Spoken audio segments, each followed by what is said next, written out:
여러분 예전에 우리나라의 이 기도원 문화가 지금은 좀 많이 이렇게 쇠퇴하고 사람들이 너무 잘 사니까 기도원을 찾는 사람들이 이렇게 많지는 않은 것 같아요. 옛날처럼요.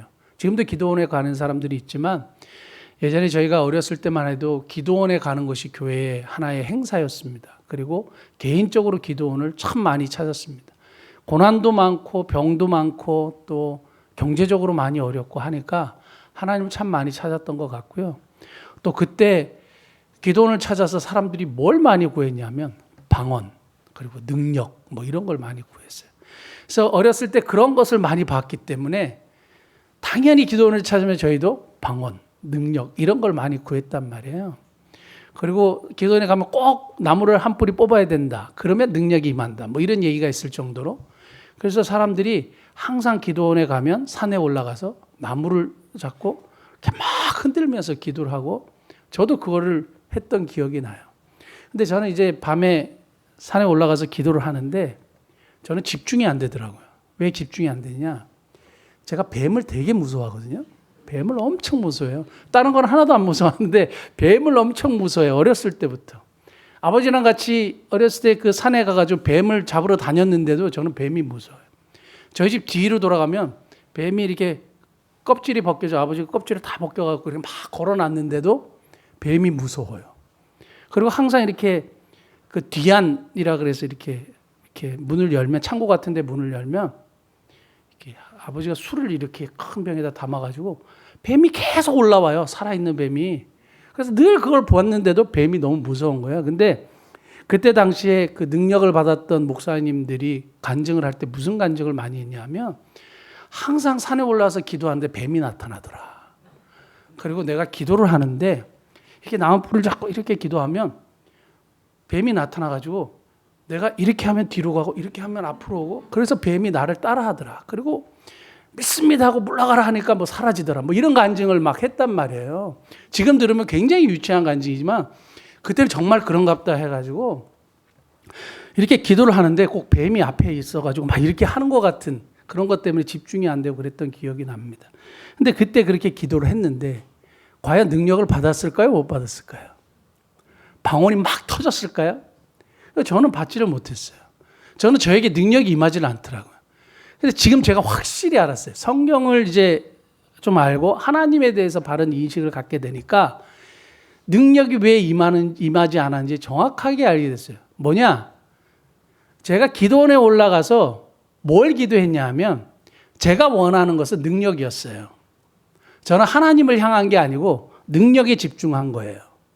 우리가 원하는 축복, 원하는 것 거기에만 집중하지 사실 하나님을 향하거나 하나님을 구하지를 않아요.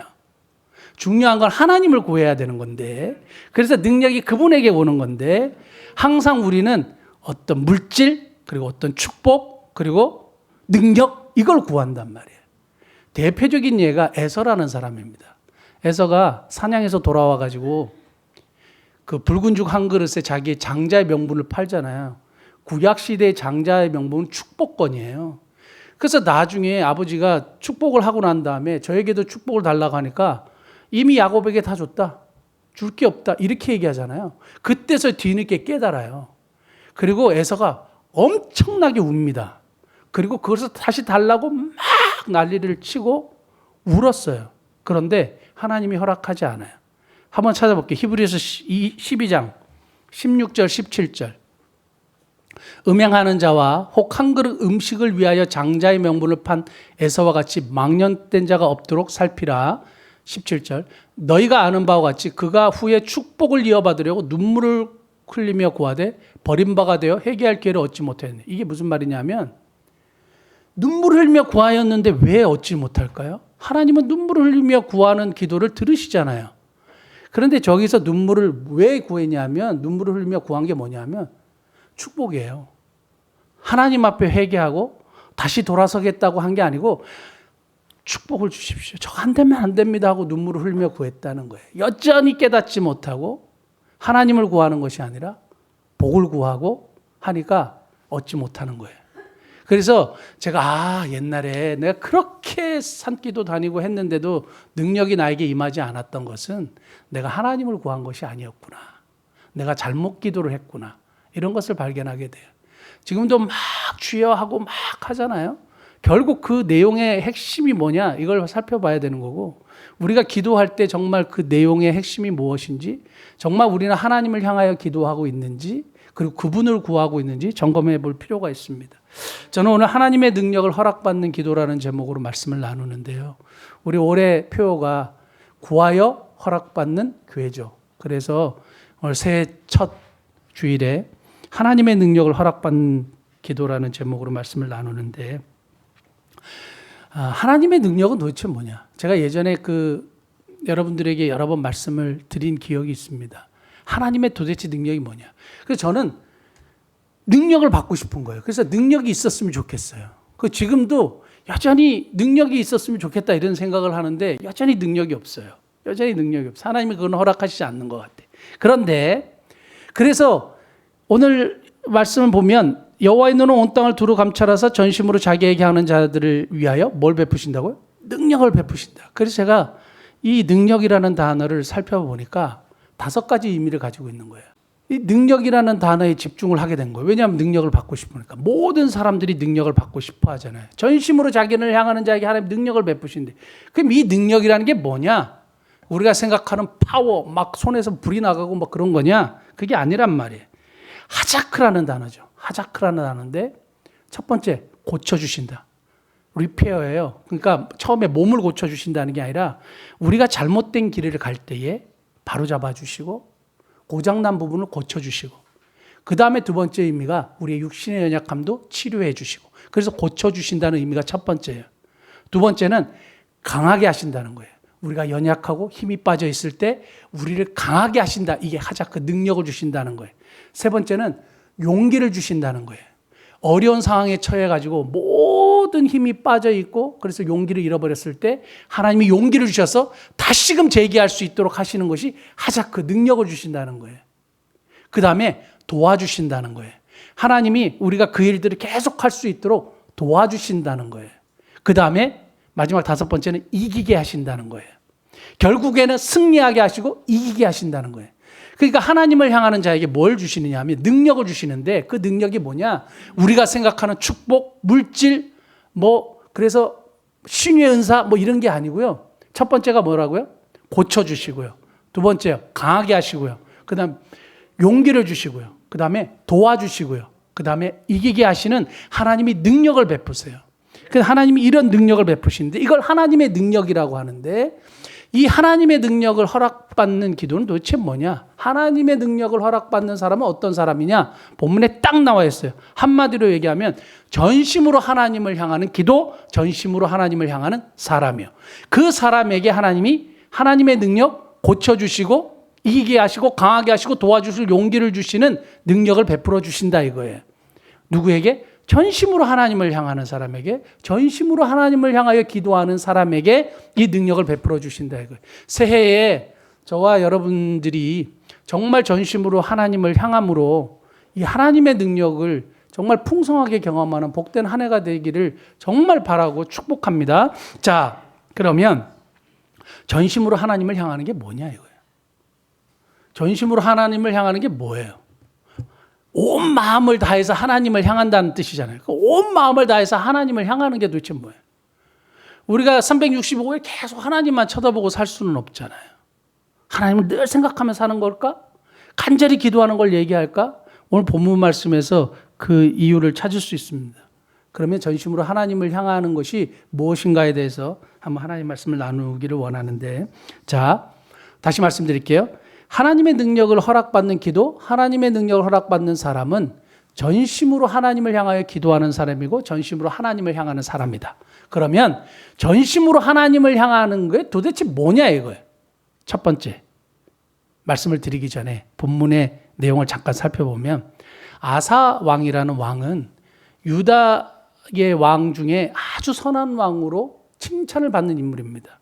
그래서 역대기에나 열왕기상에 선한 왕으로 계속 칭찬을 받는 사람이에요.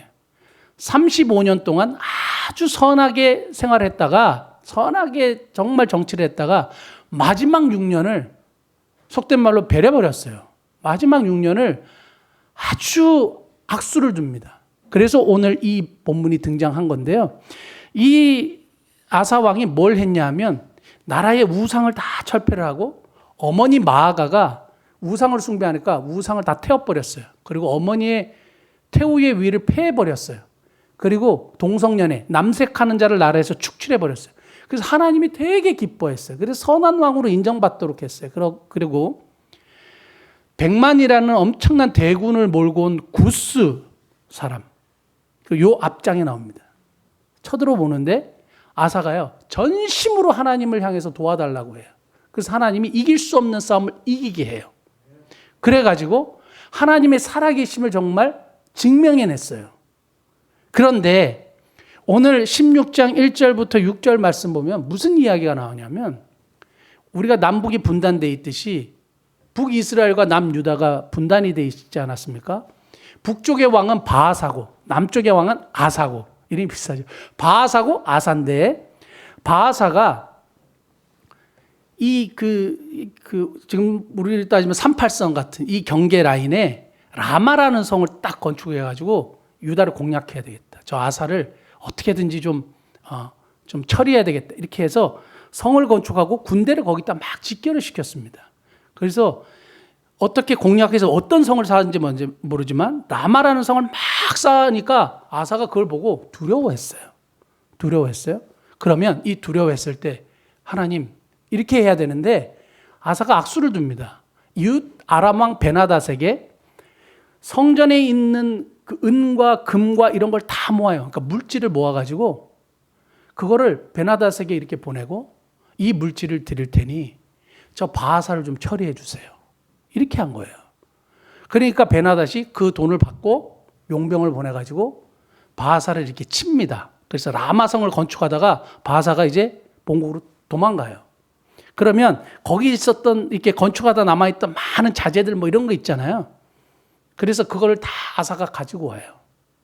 그런데 그 사건이 있은 이후에 선견자 하나니라는 사람이 아사에게 막 책망하는 거예요.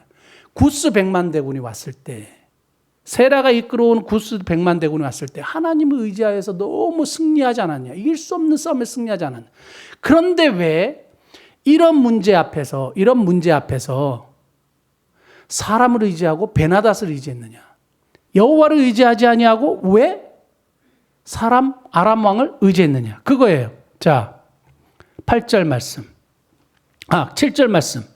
그때 선견자 하나니가 유다 왕 아사에게 나와서 그에게 이르되 왕이 아람 왕을 의지하고 왕의 하나님 여호와를 의지하지 아니하였습니다. 이거 그 얘기죠.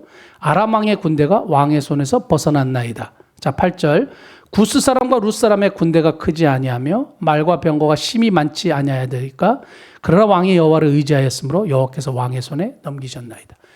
엄청난 군대가 왔을 때는 하나님 의지하고 이겼는데 그거보다 좀 작은 문제는 왜 이렇게 했습니까? 이렇게 한 거예요. 그래서 여기서 발견할 수 있는 전심으로 하나님을 향하는 삶, 기도 첫 번째가 뭐냐 하면 큰 일만이 아니라 작은 일에도 최선을 다하는 거예요. 큰 일만이 아니라 작은 일도 하나님 앞에 구하는 거예요. 하나님을 의지하는 거예요. 큰 일만 하나님을 의지하는 것이 아니라 작은 일도 하나님을 의지하는 것이 하나님을 전심으로 향하는 삶의 첫 번째예요. 그러니까 우리가 할 수 없는 큰 일만 의지하려고 해요. 내가 할 수 없는 거는 다 그냥 하나님 도와주세요 막 난리를 치고 또 내가 조금 할 수 있는 거는 그냥 내 힘으로 다 하려고 그래요. 거기에 하나님의 영광이 드러나지 않죠. 하나님이 서실 자리가 없죠. 내가 다 해버리니까. 그러니까 하나님은 그걸 원하신 것 같아요.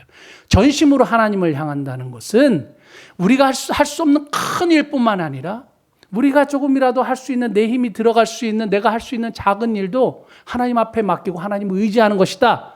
이렇게 우리가 이해할 수 있습니다. 역대하 16장 2절.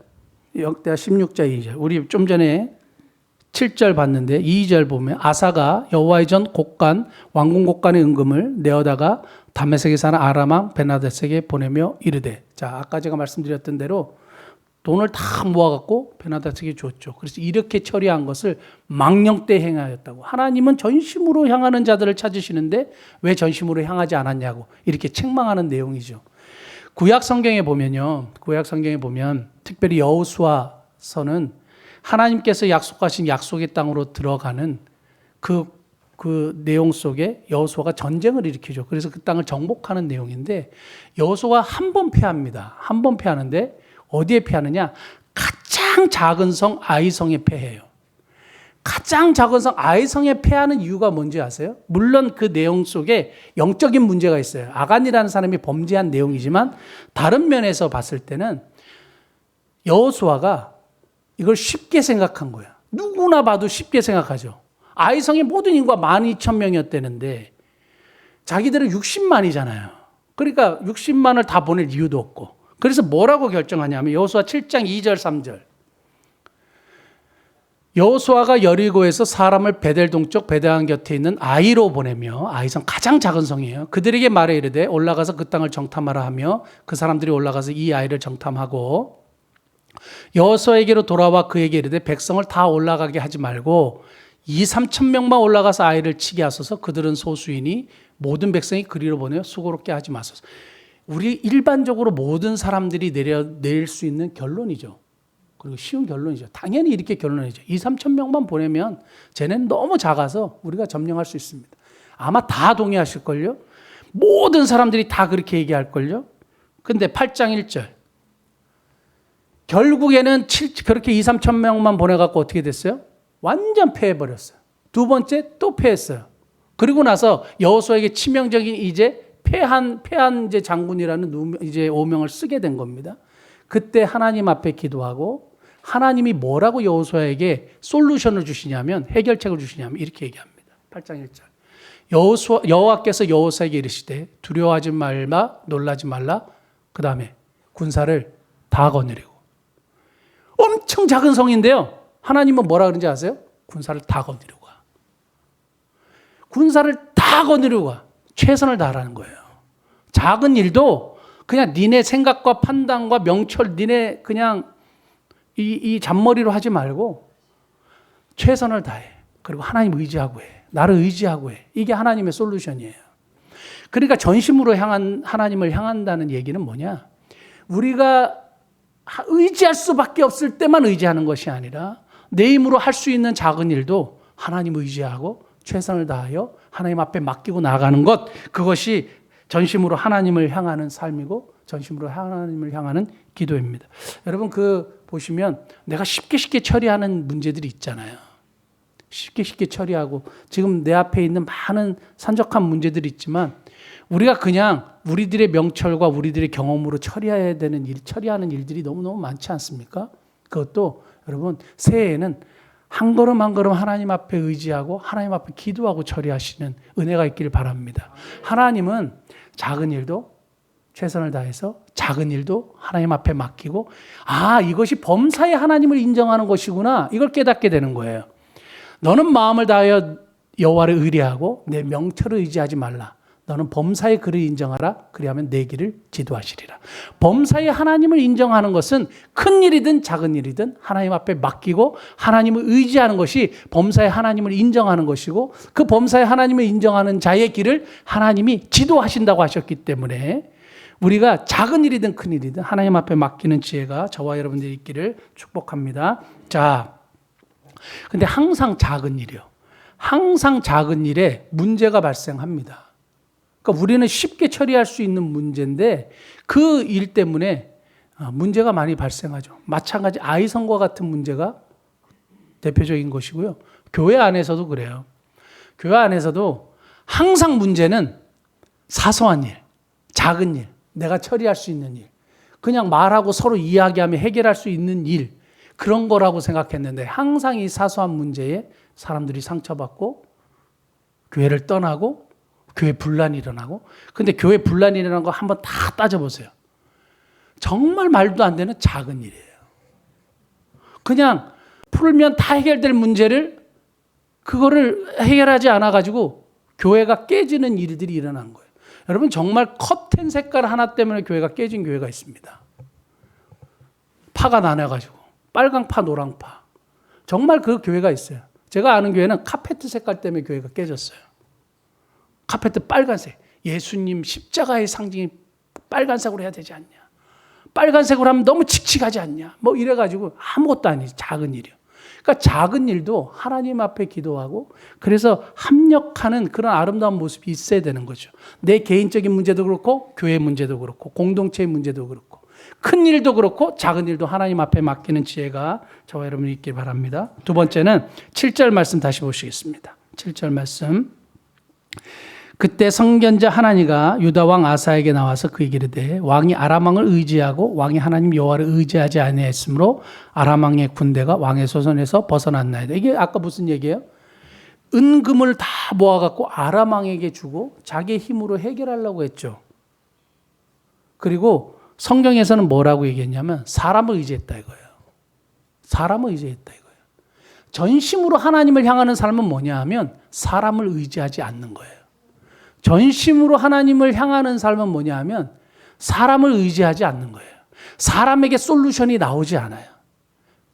사람에게 해결책이 나오지 않는다고요. 사람에게 무엇인가 내가 원하고 바라고 기대하는 복이 거기서부터 나오지 않는다고요. 그런데 여전히 우리가 빠지는 함정 중에 하나는 능력 있는 사람, 파워 있는 사람, 이런 사람들을 찾고 나의 문제를 해결하려고 하는 어리석음이 여전히 우리한테 있는 거예요. 백을 쓰려고 하는 것이요. 성경 한 번만 찾아보겠습니다. 시편 146편 3절. 분명히 우리에게 경고하는데 귀인들을 의지하지 말며 도울 힘이 없는 인생도 의지하지 말지니. 인생은 아무것도 아니라 이거예요. 호흡이 끊어지면 그냥 아무것도 아니라는 거예요. 146편 그 4절에 보면 호흡이 끊어지면 인간은 아무것도 아니라 이거예요. 여러분, 인생은 정말 떨어지는 낙엽과 같아요. 그런데 사람들은 잠깐 착각하죠. 잠깐 주어진 파워나 권력이 계속될 줄 알고 사람을 의지하고 그걸 가지고 내 문제를 해결하려고 하는 거죠. 베나닷을 의지했던 이유가 뭐냐 하면 사람에게 파워가 있다고 생각한 거예요. 사람에게 솔루션이 있다고 생각한 거예요. 사람에게 절대 솔루션이 없는데 우리는 여전히 사람을 믿다가 큰 코 다치고 사람 믿다가 상처받고 사람 믿다가 헤어나올 수 없는 지경까지 우리가 가게 되는 것을 수도 없이 보게 됩니다. 그 이 아사의 또 다른 문제는 역대하 16장 12절 보면 아사가 이 사건 이후에 또 무슨 일을 벌이냐면 아사가 왕이 된 지 39년에 그의 발이 병들어 매우 위독했으나 병이 있을 때 같이 읽겠습니다. 그가 여호와께 구하지 아니하고 의원들에게 구하지 아니했더라. 제가 이거 보면서 사실 상당히 충격을 받은 게 뭐냐면 아사는 35년 동안요 정말 하나님 잘 섬긴 사람이에요. 타의 추종을 불허할 정도로 잘 섬긴 사람이에요. 그런데 마지막에 어떻게 이런 판단을 할 수 있을까?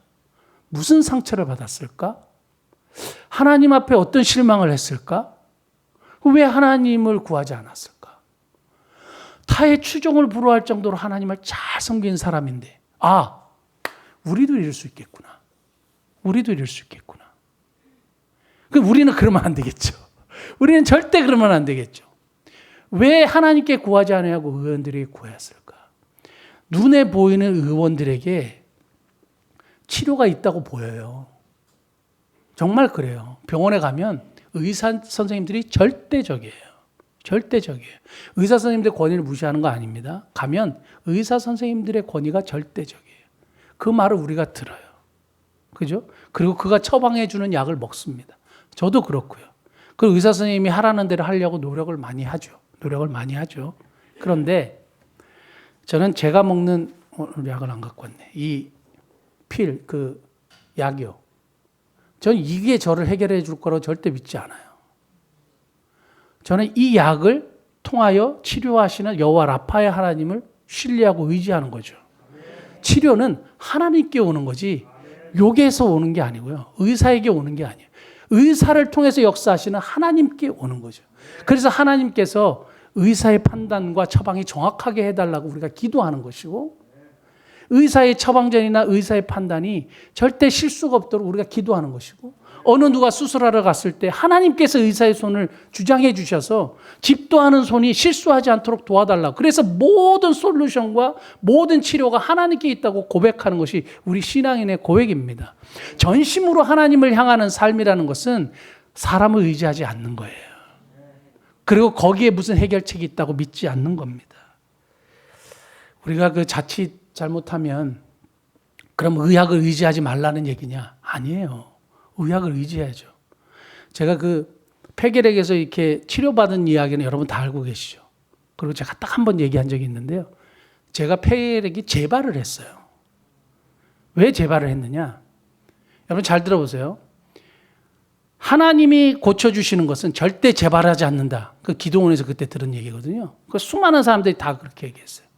그래가지고 제가 지금 갑자기 이렇게 치료를 받았는데 약을 먹어야 될까요? 말아야 될까요? 그러니까 다 약을 먹지 말라 그랬어요. 신앙인들은. 다 약을 먹지 말라. 오케이.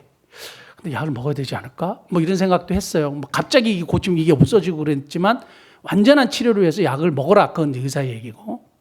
그리고 사람들은 하나님 고쳐주시니까 재발하지 않는다 이거였어요.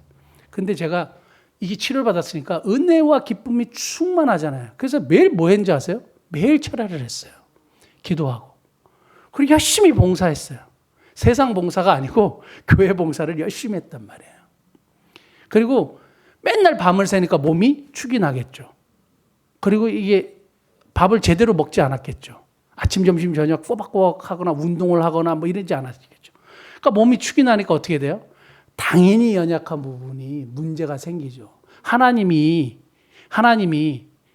들으시지 못하는 기도가 있다 그러잖아요. 과로하는 몸을 지켜주지 못한다 그러잖아요. 과식하는 위를 지켜주지 못하신다 그러잖아요. 그러니까 하나님이 듣지 못하시는 기도란 말이에요. 그리고 과욕하는 지갑을 지켜주지 못한다 그러잖아요. 그러니까 이렇게 몸을 쓰고 막 난리를 치는데 이게 어떻게 온전할 수 있겠어요? 그래서 병이 재발했어요. 병이 재발했는데 너무 마음이 무너지는 거죠. 그런데 그때 저에게 더 큰 은혜가 있었던 건 뭐냐 하면 병원에서 또 9개월치 약을 받았어요. 이만큼이죠. 근데 제가 한 알 하나를 먹으면서 매일 기도했습니다. 삼시세끼 기도했죠. 하나님, 제가 이렇게 잘못 판단하고 해가지고 이렇게 됐습니다. 불쌍히 여겨주시고 고쳐주옵소서.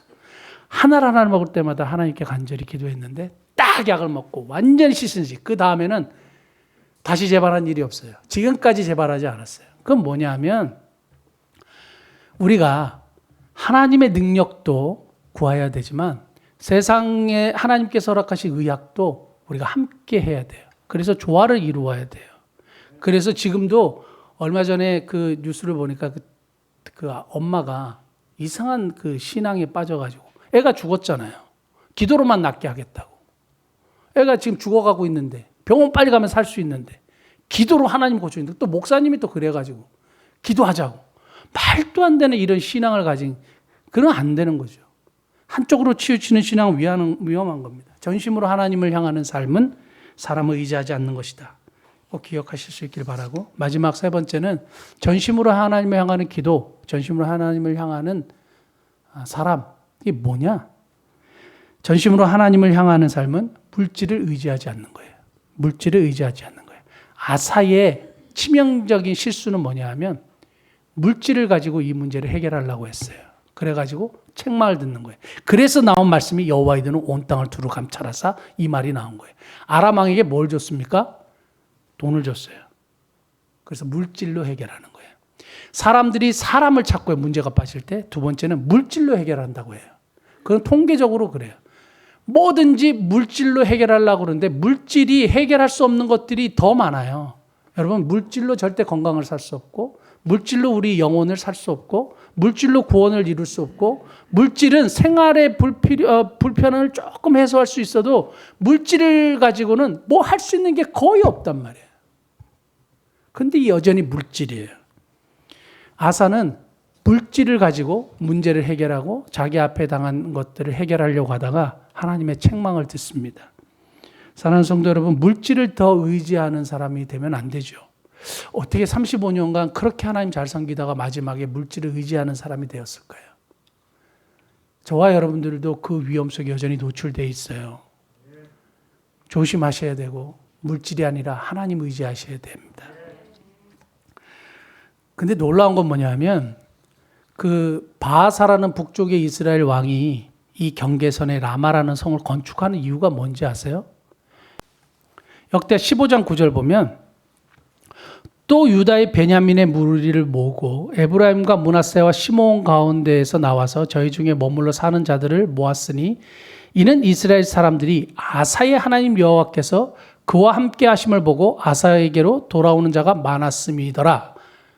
이렇게 되어 있습니다. 이게 뭐냐면 위에서 바사가 보니까 아사가 너무 정치를 잘하니까 그리고 하나님을 잘 섬기니까 북쪽에 핍박을 당하고 우상을 섬겼던 사람들 중에 숨어서 하나님을 경외했던 사람들이 자꾸 유다로 내려가는 거예요. 유다로 내려가는 거예요. 그럼 정권이 흔들리겠죠. 그래서 바사가 두려워한 거예요. 그래서 저 아사를 어떻게 해야 되겠다 하고 라마라는 성을 건축한 거예요. 그러니까 바사가 이 라마라는 성을 건축하고 아사를 공략하려고 했던 것은 아사가 두려웠기 때문이에요. 근데 오히려 아사는 바사가 두려워가지고 이런 일을 하게 된 거죠. 그리고 악수를 둔 거죠. 돈으로 해결하려고 한 거죠. 보면 우리가 사실 두려워하지 않아도 될 일을 두려워하는 거예요. 그리고 우리가 걱정하지 않아도 될 일을 걱정하는 거예요.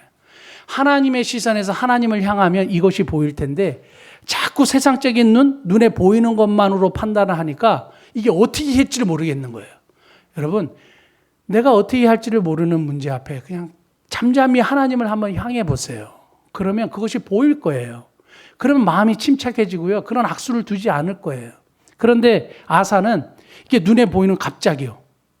이거 빨리 처리해야 되겠다. 사실 바사가 자기를 두려워해가지고 이 일들을 한 건데 자기를 두려워한지 모르고 자기는 그 바사가 두려워가지고 돈으로 막 이걸 해결하려고 했단 말이에요. 얼마나 낭비고 얼마나 어리석은 행동입니까? 사랑하는 성도 여러분, 저와 여러분들은 이러한 악수를 두는 그런 어리석음이 없기를 바라고요. 사람을 의지하지 않고 물질을 의지하지 않고 정말 하나님을 의지하는 저와 여러분 되시기를 예수님을 축복합니다. 자, 말씀만 듣고 말씀을 마치려고 하는데요. 저에게 많은 분들이 요즘에도 그런 얘기를 해요.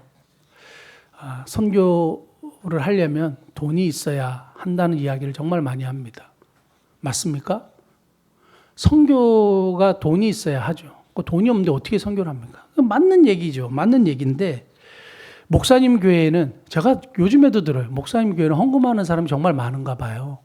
큰 헌금하는 사람들이, 큰 돈 헌금하는 사람이 정말 많은가 봐요. 여러분, 여러분들이 잘 아시겠지만 저희 교회에 이렇게 큰 헌금하는 사람들이 없습니다. 그런데 다음 주에 저희가 공동위에 하는데 저희 교회 한번 결산을 한번 보세요. 저는 깜짝 놀랐어요. 여러분 깜짝 놀라실 수 있어요. 결산이 어떻게 이렇게 될 수 있지? 저희 교회는 예산을 세우지 않아요. 예산을 얼마 들어올 것이다 이렇게 세우는 것이 제가 예전부터 생각하는 것은 이거 하나님이 주시는 것을 제한하는 행위다. 하나님이 주시는데 왜 우리가 원하는 예산을 이렇게 세우지? 100만 원 들어올 거야. 뭐 절겸 얼마 들어올 거야. 저는 이거 굉장히 비신앙적이라고 옛날부터 생각을 했고 우리 장로님께들은 말씀드려서 우리 교회는 예산을 세우지 않습니다. 결산만 하는데 다음 주에 우리 결산 한번 보세요. 하나님이 어떻게 했는지. 그리고 이게 큰 돈을 누가 많이 헌금해서 선교한 것이 아니에요. 우리가 물질이 모든 것을 해결해 준다고 믿지 않고 하나님을 구했고 하나님을 믿고 이 일들을 진행했을 때 하나님께서 정말 놀랍도록 역사하시는 것을 여러분 그 수치를 통해서 보게 될 겁니다. 사랑하는 성도 여러분, 우리 2023년도도 그렇게 사역할 거고요. 그래서 하나님이 저희 교회를 쓰시는 이유는 다른 건 모르겠어요. 물질을 의지하지 않기 때문이에요. 물질 보고 사역하지 않고 사람 보고 사역하지 않기 때문입니다. 그리고 앞으로도 계속 그렇게 할 거고 우리는 하나님 보고 사역할 거고 하나님을 전심으로 향하면서 주의를 감당할 겁니다. 오늘 세 가지 말씀드렸습니다. 하나님의 능력 허락받는 기도는 뭐냐? 전심으로 하나님을 향하는 것인데 전심으로 하나님을 향하는 것은 뭐냐? 첫째, 큰 일이든 작은 일이든 하나님 앞에 맡기는 것이다. 두 번째는 전심으로 하나님을 향하는 삶은 사람을 의지하지 않는 것이다. 전심으로 하나님을 향하는 삶은 뭐예요? 물질을 의지하지 않는 것이다. 기도하시겠습니다.